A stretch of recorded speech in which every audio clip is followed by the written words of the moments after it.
Assalamualaikum warahmatullahi wabarakatuh. Hari ini Biru Ede Channel menampilkan pelajaran kelas 5, siklus air tanah. Siklus air tanah, materi pelajaran kelas 5, tema 8, subtema 2. Air tanah. Proses siklus air menyebabkan air bergerak meninggalkan tanah ke udara. Selanjutnya, air turun lagi ke tanah dalam bentuk air hujan. Air hujan yang turun ada yang masuk sungai. Aliran air di sungai akan terkumpul kembali ke laut. Ada juga air yang tergenang membentuk danau. Air tanah merupakan air yang tersimpan di dalam tanah.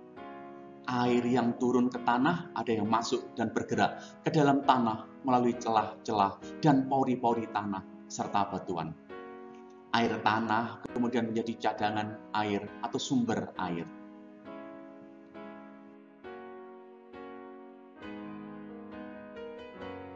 Air yang masuk ke dalam tanah disebut juga sebagai cadangan air.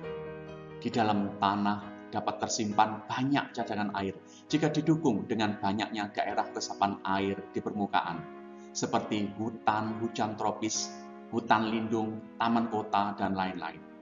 Tumbuhan di hutan mampu memperkukuh struktur tanah.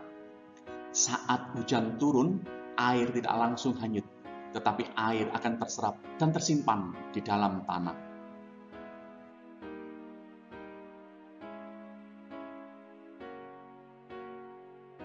Air tanah merupakan jenis air yang cukup penting di permukaan bumi ini.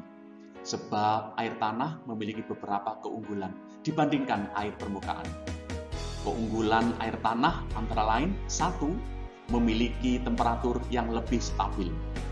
2. Air tanah lebih steril. 3. Memiliki cadangan yang melimpah meskipun musim kemarau.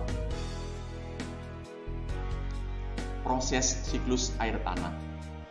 Gambaran proses siklus air tanah. 1. Air dari permukaan naik ke udara dalam bentuk uap air karena terpapar cahaya matahari. 2. Uap air yang terkumpul di udara berubah menjadi awan. Lalu awan mencair dan turun air hujan ke permukaan bumi. 3. Sebagian air hujan akan meresap ke dalam tanah melalui pori-pori tanah sehingga menjadi air tanah. Sebagian lagi akan kembali ke sungai, danau, dan laut. 4. Keberadaan daerah resapan air dan hutan sangat penting bagi cadangan air dalam tanah. Manfaat air tanah.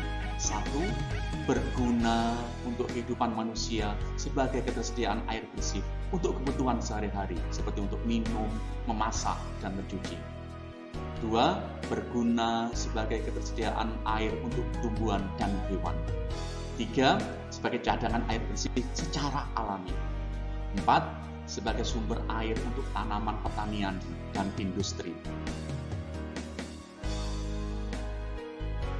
Sumber pencemaran air tanah. 1. Limbah rumah tangga. Masih banyak warga yang berada di sekitar sungai membuang limbah di sungai, seperti air sabun maupun sampah. 2. Industri adalah salah satu sumber pencemaran air tersebar. Pabrik-pabrik masih banyak yang membuang hasil limbah ke sungai, sehingga sungai menjadi tercemar. 3. Pertanian yang memakai pupuk kimia dan pestisida secara berlebihan akan membuat tanah menjadi tercemar. Tanah yang tercemar juga akan menyemarkan air yang berada di dalam tanah.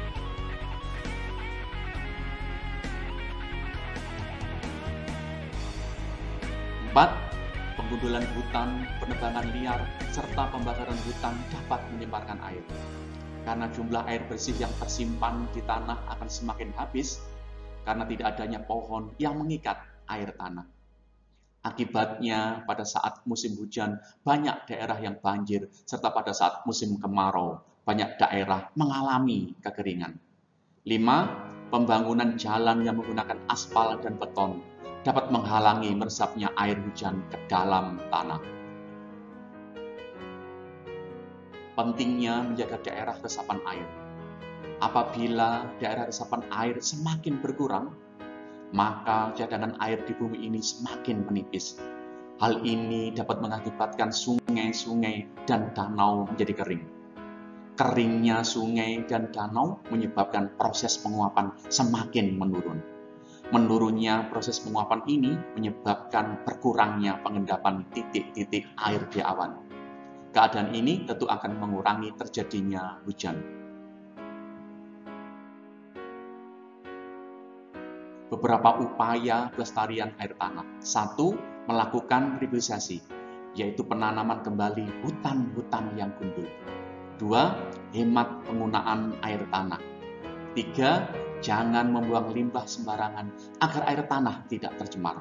4. Membuat jalur hijau atau taman kota untuk ruang terbuka hijau sebagai tempat penyerapan air.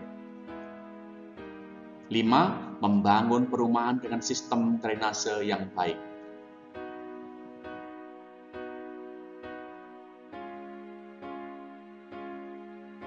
6. Membuat sumur resapan. Sumur resapan ini berfungsi sebagai resapan air hujan yang jatuh ke permukaan bumi.